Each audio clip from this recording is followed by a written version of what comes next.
Ringer lactate saline কেন্দ্রের পরীক্ষায় ডাহা ফেল করেছিল।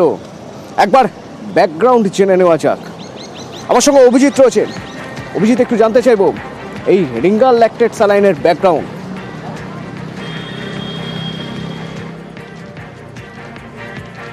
অতনু, প্রত্যেক মাসে central drug standard control organisation অর্থাৎ কেন্দ্রীয় ড্রাগ কন্ট্রোল যেটা আমরা বলি চলতি বাংলায়, সেই central drug standard control organisation তারা বিভিন্ন ওষুধ নিয়ে যেগুলোতে সন্দেহ হয় সেগুলো তারা পরীক্ষা করে, নমুনা পরীক্ষা করে।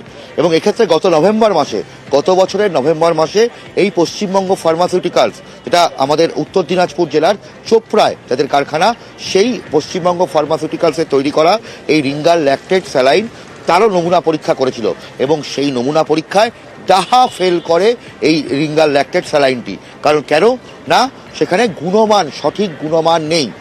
যেমন এই স্যালাইন, তার সঙ্গে আরও বেশ কিছু প্যারাসিটামল, আরও বহু ওষুধও সেখানে গুণমান সঠিক ছিল না বলে সেগুলো পরীক্ষায় পাশ করে না। তবে তার মধ্যে এই রিঙ্গার ল্যাকটেট স্যালাইন, পশ্চিমবঙ্গ ফার্মাসিউটিক্যালসের তৈরি করা এই রিঙ্গার ল্যাকটেট স্যালাইন, সেটাও পরীক্ষায় ডাহা ফেল করে। এবং নভেম্বর মাসেই central drug standard control organisation তারা জানিয়ে দেয় যে এই যে রিঙ্গার ল্যাকটেট স্যালাইন তা কোনোভাবেই ব্যবহারযোগ্য নয়। এবং এর পাশাপাশি রাজ্য state drug control and research authority, যেটা কনভেন্টরে অবস্থিত, সেই রাজ্য ড্রাগ কন্ট্রোল এবং গবেষণা কেন্দ্র তারাও এই রিঙ্গার ল্যাকটেট স্যালাইন পরীক্ষা করে জানায় এটা ব্ল্যাক লিস্ট, এটা কোনোভাবেই ব্যবহারযোগ্য নয়।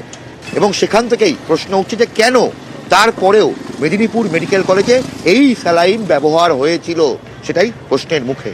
অতনু, ঠিকই তো, নভেম্বরে জানিয়ে দেওয়া হয়েছিল কেন্দ্র থেকে যে এই স্যালাইনের গুণগত মান খারাপ, not up to the mark. ডিসেম্বরে ব্ল্যাকলিস্ট করে দেয় রাজ্য এই স্যালাইন। অতএব এই স্যালাইন তো কোথাও থাকার কথা নয়। নভেম্বর, ডিসেম্বর পেরিয়ে জানুয়ারিতেও কীভাবে এই স্যালাইনের স্টক থেকে গেল, তাও মেডিকেল কলেজে? এ নিয়েই তো প্রশ্ন উঠছে।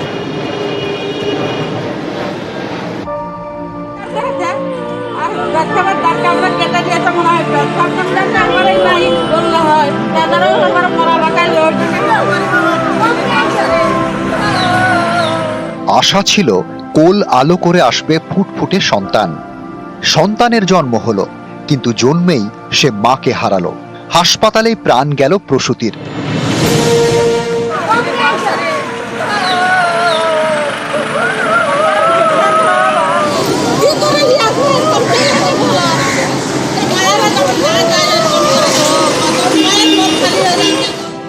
সরকারি তথ্য অনুযায়ী রাজ্যে প্রসূতি মৃত্যুর অনুপাত বেড়েছে।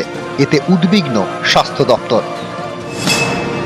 প্রতি 1 লক্ষ প্রসব পিছু যতজন প্রসূতির মৃত্যু হয়, সেটাই প্রসূতি মৃত্যুর অনুপাত। সারা বিশ্বে 2030 সালের মধ্যে প্রসূতি মৃত্যুর হার 70-এ নামিয়ে আনার টার্গেট রাষ্ট্রসংঘের। জানা গিয়েছে 2023-24 আর্থিক বর্ষে পশ্চিমবঙ্গে প্রসূতি মৃত্যুর অনুপাত 96-97-এ নেমে গিয়েছিল। 2024 সালের এপ্রিল থেকে জুন, এই 3 মাসে সেটাই বেড়ে হয় 103। এতে চিন্তায় স্বাস্থ্য দপ্তর।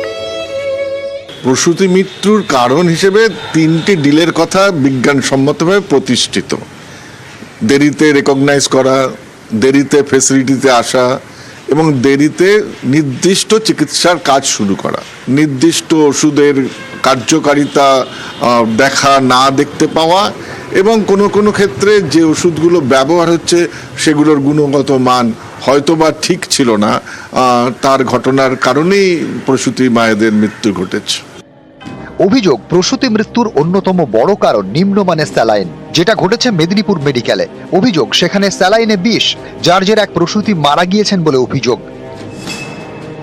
ওই প্রসূতিকে রিঙ্গার ল্যাকটেট স্যালাইন দেওয়া হয়। এই স্যালাইন সরবরাহ করে পশ্চিমবঙ্গ ফার্মাসিউটিক্যাল নামে একটি সংস্থা।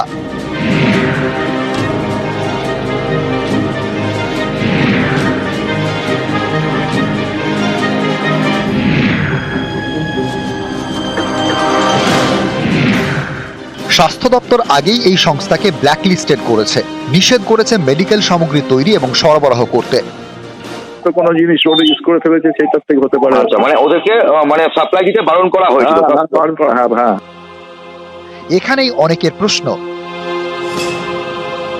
যে সংস্থাকে নিষিদ্ধ করা হয়েছে তাদের স্যালাইন স্টকে থেকে গেল কিভাবে? সেই স্যালাইন প্রসূতিদের দেওয়া হলো কেন? একজনের যে প্রাণ চলে গেল তার দায় এখন কে নেবেন? সংস্থাটিকে ব্ল্যাকলিস্টেড করার পরে তাদের সামগ্রী ফেরত পাঠানোর নির্দেশ দেয় স্বাস্থ্য দপ্তর। এখানেও প্রশ্ন, তাহলে মেদিনীপুর মেডিকেলে নিষিদ্ধ সংস্থা স্যালাইন কিভাবে রয়ে গেল?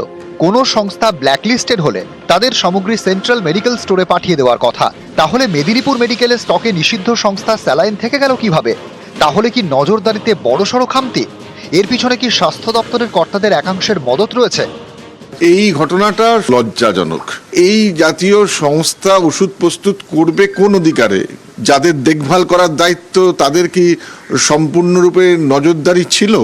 বিজ্ঞানসম্মতভাবে আধুনিক প্রযুক্তি ব্যবহার করে সর্বত্র সমানভাবে প্রচলন রাখা সম্ভব, সেই ব্যবস্থা যাতে সব জায়গায় সমানভাবে প্রযোজ্য হয় তা সুনিশ্চিত করার দায়িত্ব প্রশাসনের, এবং প্রশাসন সেই কাজটা করে দেখাবেন। তদন্ত কমিটি রাজ্য স্তরে গঠিত হয়েছে, তারা আসবেন, তারা দেখবেন। ড্রাগ কন্ট্রোলকে ডাকা হয়েছে, তারাও এখন স্যাম্পেলগুলো তুলছে। সমস্ত কিছুটাই বিচারের বিষয় যে কোথা থেকে কি হয়েছে, যেটা হয়েছে সেটা খুব দুঃখজনক, যাতে আর না হয় তার জন্য আমরা দেখছি। নিউজ 18 বাংলা। এই যে এতগুলো প্রশ্ন, সেই প্রশ্নের উত্তর খোঁজার জন্য মেডিকেল টিম এখন মেদিনীপুর মেডিকেল কলেজে, আর সেখানে সুপারের বিল্ডিং এর সামনে বিক্ষোভ দেখানো হচ্ছে। কারা দেখাচ্ছে বিক্ষোভ?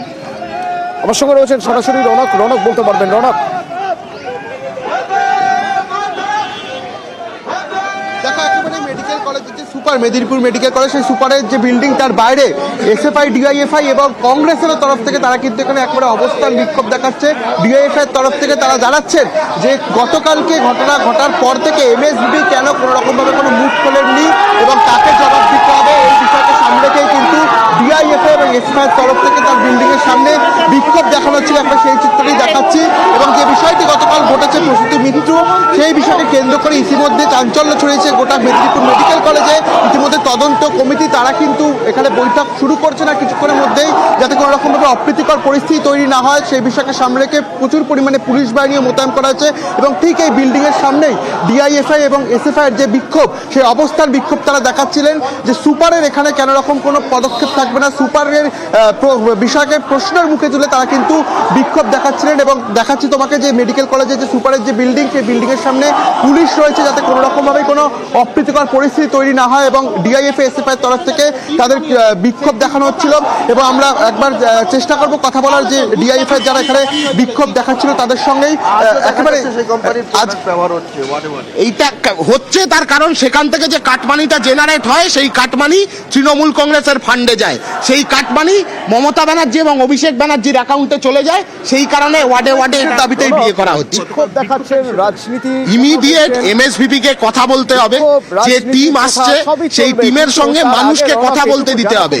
এই হাসপাতালে আর কি কি চলছে, কোথায় লড়াই করছেন, তাদের মধ্যে সিসিইউতে রয়েছেন 3 জন, একজন রয়েছেন ভেন্টিলেশনে। তাদের বাড়ির লোকের সঙ্গে কথা হয়েছে তোমার, তারা কি বলছেন? তাদের মধ্যে তো একটা উৎকণ্ঠা কাজ করছে, উদ্বেগ কাজ করছে। সিন্ডিকেট, দালাল চক্রের সিন্ডিকেট সমস্ত জায়গায়। রনক, আমার কথা শুনতে পাচ্ছ?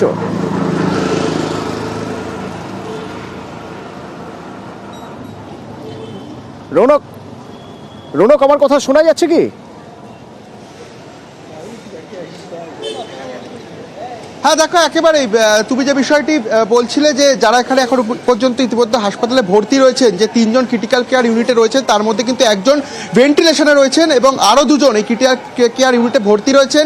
যে বিষয়টি সামনে আসছে, যে একেবারে সিজার হওয়ার পর থেকে একাধিক সমস্যা, শারীরিক সমস্যা তাদের দেখা গেছিল এবং রোগীর পরিবারের অভিযোগ যে যত সময় গড়াচ্ছিল তত কিন্তু ক্রিটিক্যাল হয়ে যাচ্ছিল বিষয়টি। এবং যতদূর তারা জানতে পেরেছিলেন কলেজের কর্তৃপক্ষের সঙ্গে এবং হাসপাতাল কর্তৃপক্ষের সঙ্গে কথা বলে, যে মেডিকেল কোনো রিয়াকশনের জেরেই কিন্তু এই ঘটনাগুলি ঘটেছে।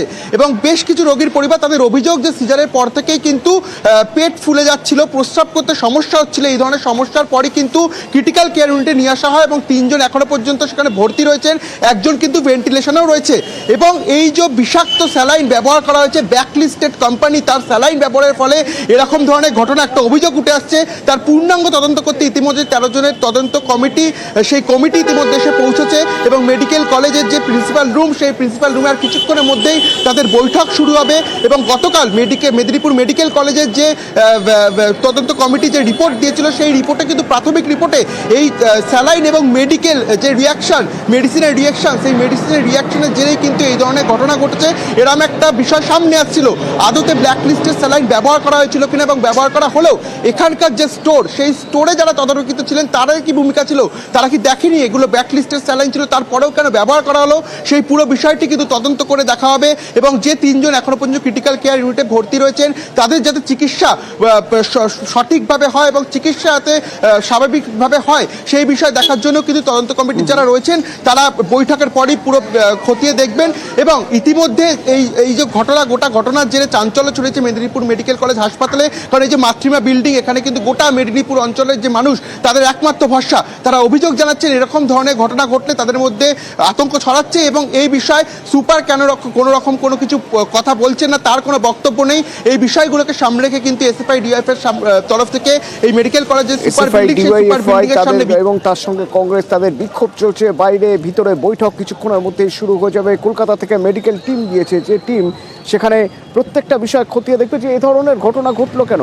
প্রথম প্রশ্ন তো এটাই উঠছে যে ব্ল্যাকলিস্টেড হয়ে গেছে, ডিসেম্বরে রাজ্য ব্ল্যাকলিস্টেড করেছে এবং ব্ল্যাকলিস্টেড করার পরে সেই স্যালাইন সে তো চলে যাওয়া উচিত সেন্ট্রাল স্টোরে। তো সেই স্যালাইন মানে মেডিকেল কলেজে এখনো পর্যন্ত রয়ে গেল কিভাবে, মেদিনীপুর মেডিকেল কলেজে এই প্রশ্নটা উঠলো। তাহলে কি স্টোরের গাফিলতি, ভুলবশত রয়ে গেছে, কোনো ব্যাচ হয়তো নেগলেক্ট করা হয়েছে বা কোনো ব্যাচ নিয়ে হয়তো হিসেবে কোথাও ভুল হয়েছিল? এই প্রশ্নের উত্তর খোঁজার জন্য মেডিকেল টিম কিছুক্ষণের মধ্যে বৈঠকে বসবেন, যেখানে সুপার থাকবেন। কিন্তু কলকাতা থেকে যে মেডিকেল টিম গিয়েছে তারা সেখানে বৈঠক করার আগেই দেখা যাচ্ছে সুপারের বিল্ডিংয়ের সামনে সেখানে বিক্ষোভ, আর ওদিকে উদ্বেগে উৎকণ্ঠায় ওই 4 রোগীর পরিবার। তার কারণ চোখের সামনে দেখেছেন এই ভুল স্যালাইন দেওয়ার জন্য এক প্রসূতির মৃত্যু হয়েছে, আর 4 জন তারা এখনো পর্যন্ত, একজন রয়েছেন ভেন্টিলেশনে আর বাকি 3 জন সিসিইউতে। এ ধরনের ঘটনা ঘটলো কিভাবে আমরা জানতে চেয়েছিলাম স্বাস্থ্য সচিবের সঙ্গে কথা বলে। তিনি আমাদের নিউজ 18 বাংলাকে কি জানালেন, শুনুন। আমাদের সঙ্গে রয়েছেন রাজ্য স্বাস্থ্য সচিব নারায়ণ স্বরূপ নিগম। স্যার, এই যে মেদিনীপুর মেডিকেল কলেজের ঘটনা, এখানে এই কোম্পানি তো আগেই ব্ল্যাকলিস্টেড হয়েছে, তাহলে এই স্যালাইন কেন ইউজ করা হলো স্যার? এটা পুরো ইস্যু নিয়ে আছে একটা পূর্ণাঙ্গ তদন্ত করতে একটা বড় কমিটি গিয়েছে। কমিটি দেখে রিপোর্ট দিলে এই জিনিসগুলো জানা যাবে। কিন্তু স্যার, এই কোম্পানি আগেই ব্ল্যাকলিস্টেড হয়েছে, কেরালে আগেই কোম্পানিকে ব্ল্যাকলিস্টেড করা হয়েছে। না, এটা জয়েন্ট ইনভেস্টিগেশন হয়েছে, জয়েন্ট ম্যানুফ্যাকচারিং লাইসেন্সে আছে, তাদের টেস্ট রিপোর্টগুলো আমাদের যেখানে যা ব্যাচ ইউজ হয় তার রেগুলার টেস্টিং করা হয়। আমাদের টেস্টিংগুলো দেখেই কিন্তু সিদ্ধান্ত হয়। এই ব্যাচগুলো যেগুলো কথা হচ্ছে সেটা কিন্তু অন্য জায়গায় ইউজ হয়েছে, আমরা সেরকম কমপ্লেন্ট পাইনি। কিন্তু যাই হোক, এটাকে আগে let the complete report be available. পুরো রিপোর্ট না বলতে দেখতে পারলে কিছু বলা এখন সম্ভব নেই। কিন্তু স্যার, এটা কি পুরনো স্টক বলি? এগুলো এখন ব্যাচ নাম্বার কোন স্টক, এগুলো এক্সপার্টরা গিয়েছে, স্টোরে ইন্সপেক্টর গিয়েছেন, ওনারা দেখে বলুক। এখন কোনো প্রিম্যাচিওর কিছু বলা যায় না। আর এখনো পর্যন্ত যা রিপোর্ট এসেছে আপনার কাছে, তাতে কি মনে হচ্ছে, কি কারণে? আমি এখন রিপোর্টগুলো দেখুন, একটা দুর্ভাগ্যজনক ডেথ হয়েছে, তার সাথে এই পুরো জিনিসে ঘটনার পূর্ণাঙ্গ তদন্ত হবে। পূর্ণাঙ্গ তদন্ত রিপোর্ট না দেখতে পারলে কিছু বলা এখন মুশকিল। আর আপনি কালকে এই মেদিনীপুর মেডিকেল কলেজে ঘটনার পর সরকারি হাসপাতালগুলোতে কোনো গাইডলাইন দেওয়া হয়েছে? অলরেডি আমাদের টিম সব আছে, ডিএচএস ডিএমই সবার সাথে কথা বলেছে। গাইডলাইনে স্যার কি বলেছেন স্যার? গাইডলাইন্স আমাদের গাইডলাইন্স নর্মাল আছে, কি আমাদের জিনিসগুলো কিভাবে করতে, কিভাবে ফ্লুইড ম্যানেজমেন্ট করতে হবে, কিভাবে কাজ করতে হবে, সেটাই আছে। রিপোর্ট আসুক, রিপোর্টের পরেই সবচেয়ে পরবর্তীকালে সিদ্ধান্তগুলি হবে। Thank you sir. আমি আসছি আপনার ঘরে। আমরা